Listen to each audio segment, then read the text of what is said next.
اب تواتر معنوی ہے اس بات کے اندر جو عرض کر رہا ہوں، شہزادی کونین کی ولادت عجیب ولادت ہے،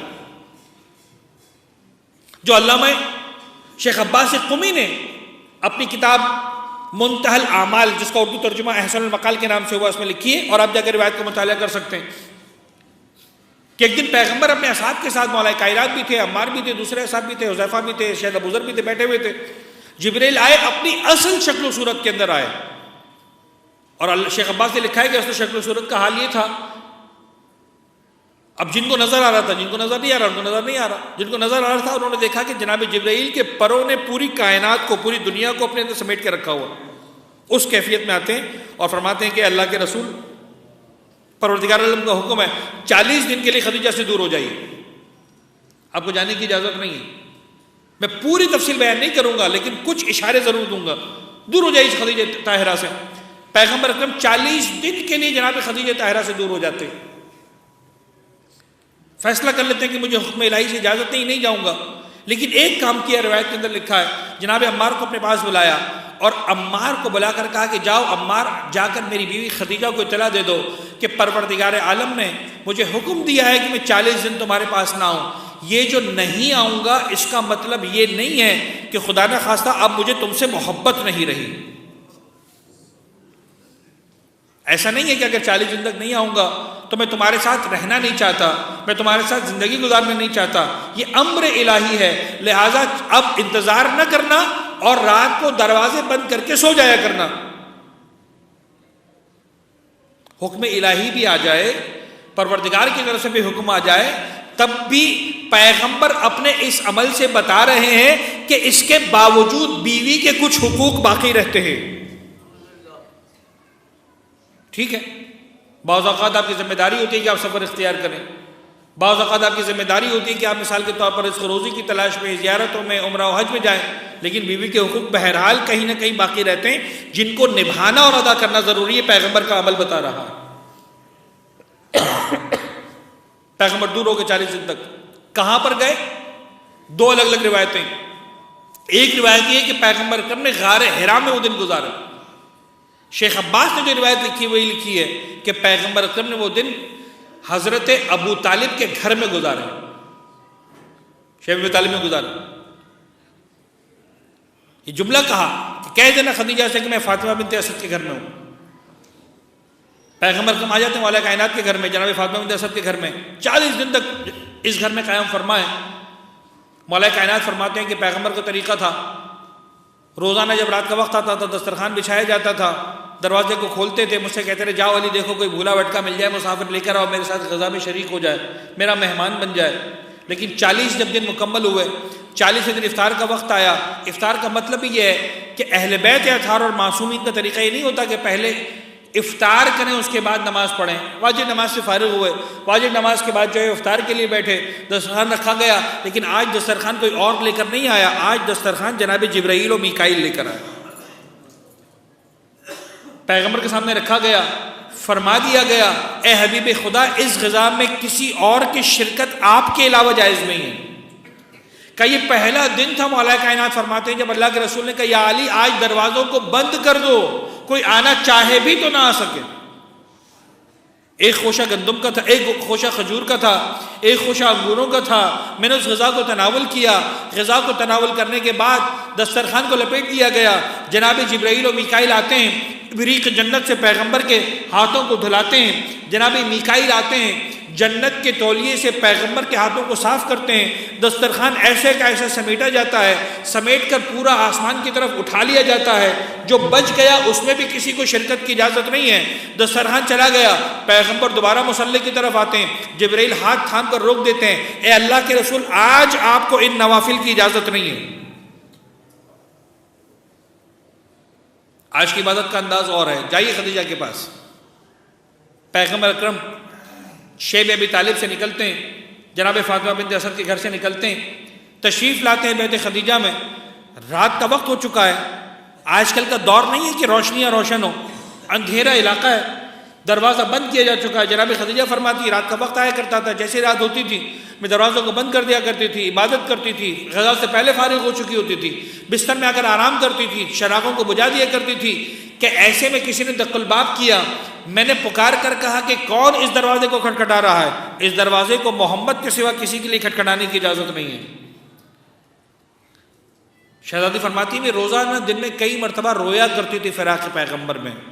کیا وجہ ہے کہ پروردگار نے مجھ سے دور کر دیا؟ کوئی غلطی ہو گئی، کوئی خطا ہو گئی، کوئی ناراضگی ہو گئی، کیا ایسا ہو گیا؟ اللہ کے رسول آئیں تو پتہ چلے. کہ فرماتی جیسے ہی میں نے پیغمبر کی صدائے دل نشین کو سنا، بے اختیار بڑھ کر دروازہ کھولا، پیغمبر گھر میں تشریف لائے. میں بستر لگا چکی تھی، آرام کرنے جا چکی تھی، لیکن پیغمبر کا طریقہ تھا جب بھی آرام فرمانا چاہتے تھے پہلے وضو کرتے تھے، مصلی پر آتے تھے، کچھ نوافل پڑھا کرتے تھے، کچھ دعائیں پڑھا کرتے تھے، اس کے بعد بستر میں میرے پاس آتے تھے. لیکن اس رات میں نے پہلی مرتبہ ایسا دیکھا کہ اللہ کے رسول نے نہ وضو کے لیے پانی طلب کیا، نہ مصلی بچھا کر نوافل ادا کیے، میرے ساتھ بستر میں آئے. اور میں منبر کے تقاضوں کو مد نظر رکھتے ہوئے صرف اتنا جملہ کہوں گا. شہزادی فرماتی پیغمبر مجھ سے دور نہ ہوئے تھے، میں نے فاطمہ زہرا کے نور کے وجود کو اپنے بدن کے اندر محسوس کر لیا.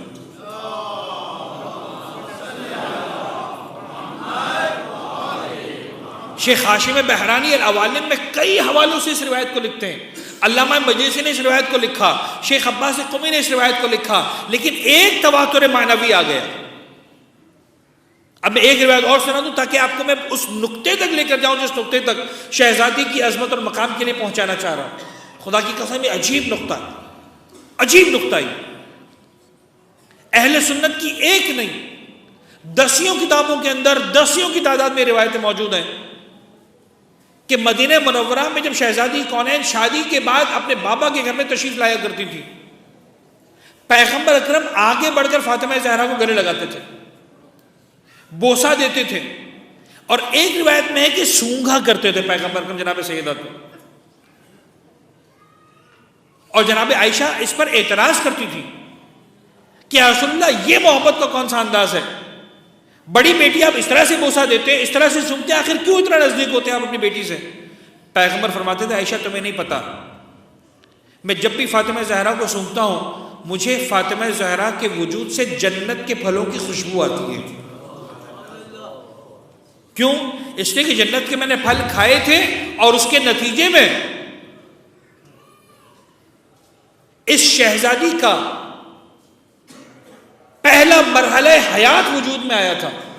اب اس طرح کی ایک نہیں، اگین معنوی تواتر کے ساتھ، کہیں پر سیب کا تذکرہ، کہیں کھجور کا تذکرہ، کہیں انگور کا تذکرہ، جنت کے جو ہے وہ غذاؤں کا تذکرہ. بعض روایتوں میں یہ کہ معراج پر پیغمبر اکرم کو پروردگار عالم نے سیب عطا فرمایا تھا. تواتر لفظی نہیں ہے، معنوی ہے. اس کا مطلب یہ ہے کہ اتنا طے ہے کہ شہزادی کے وجود کا جو بنیاد ہے وہ جنت کی غذا سے رکھی گئی ہے، دنیا کی غذا سے نہیں رکھی گئی. دیٹ از کالڈ تواتر معنوی، جو میں نے لفظ استعمال کیا تھا. شیعہ سنی تمام کتابوں کے اندر یہ بات ثابت ہو گئی. عزیزان گرامی اب ایک جملہ مجھے کہنے دیں، یہ ہے طہارت شہزادی کونین. یہ ہے طہارت شہزادی کونین.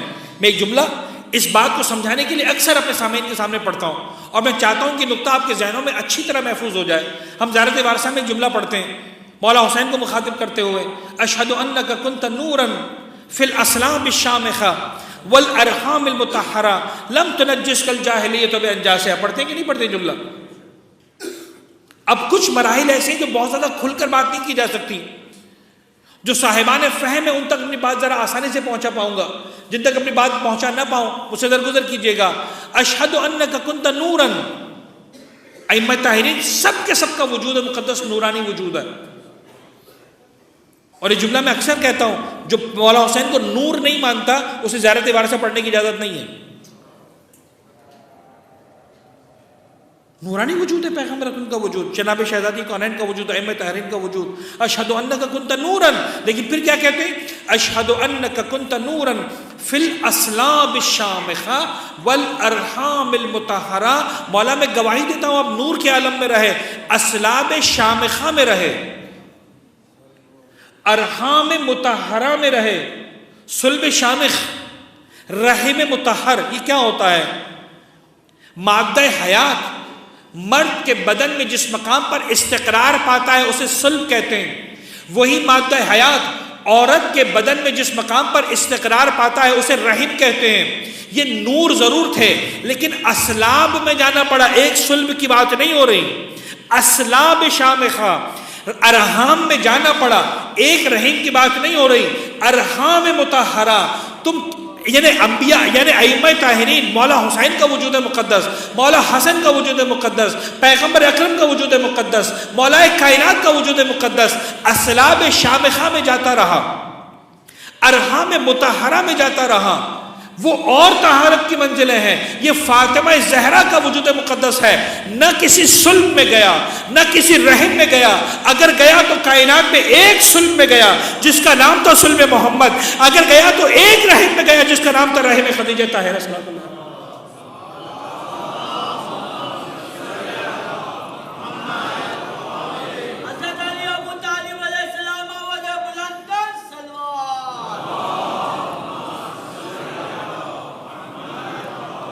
سمجھ میں آ رہا ہے مقام فاطمہ کیا ہے؟ لہٰذا مجھے کہنے دیجئے، وہ جو حدیث افصاح کے اندر ہم پڑھتے ہیں نا کہ جب پیغمبر اکرم نے ہاتھوں کو بلند کر کے دعا کی تھی، اللہم ان ہؤلاء اہل بیتی وخاصتی وعامتی لحمہم لحمی ودمہم دمی، ساری دعا جب کی تھی، وَأَعْذِبْ عَنْهُمُ الرِّجْسَ وَطَهِّرْهُمْ تَطْهِيرًا، تو حضرت جبرائیل نے سوال پوچھا تھا، یا رب ومن تحت الکساء، یہ کساء کے نیچے ہے کون؟ کون پوچھ رہا ہے سوال؟ جناب جبرائیل کس کو نہیں جانتے؟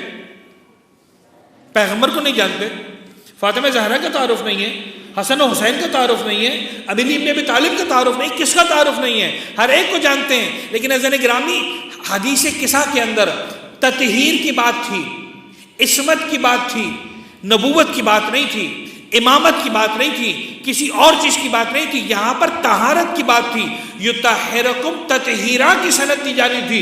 اگر نبوت کا تعارف کروانا ہوتا شاید پیغمبر کے وجود مقدس کو مرکز نبوت بنا کر بیان کرنا پڑتا، کسی اور مرحلے کی بات ہو رہی ہوتی، ممکن ہے مولا کائنات کے وجود مقدس کو مرکز بنایا جاتا، لیکن طہارت کی بات تھی۔ یہاں نہیں بنتا تھا کہ پیغمبر کے نام سے تعارف ہو، یہاں نہیں بنتا تھا کہ مولا کائنات کے نام سے تعارف ہو، یہاں نہیں بنتا تھا کہ حسن و حسین کے نام سے تعارف ہو، یہاں بنتا تھا کہ تعارف ہو تو فاطمہ زہرا کی ذات سے تعارف ہو، اس لیے کہ طہارت کی جس منزل پر فاطمہ زہرا ہے کائنات کی کوئی ہستی طہارت کی اس منزل پر نہیں ہے، لہٰذا خدا کو کہنا پڑا ہم فاطمہ و ابوہا و بعلہا و بنوہا، وہ طہارت کبریٰ کی منزل پر بیٹھی ہوئی فاطمہ زہرا ہے، انہی کی نسبت سے ان کا بابا بھی طاہر ہے، انہی کی نسبت سے ان کا شوہر بھی طاہر ہے، انہی کی نسبت سے ان کے بچے بھی طاہر ہیں۔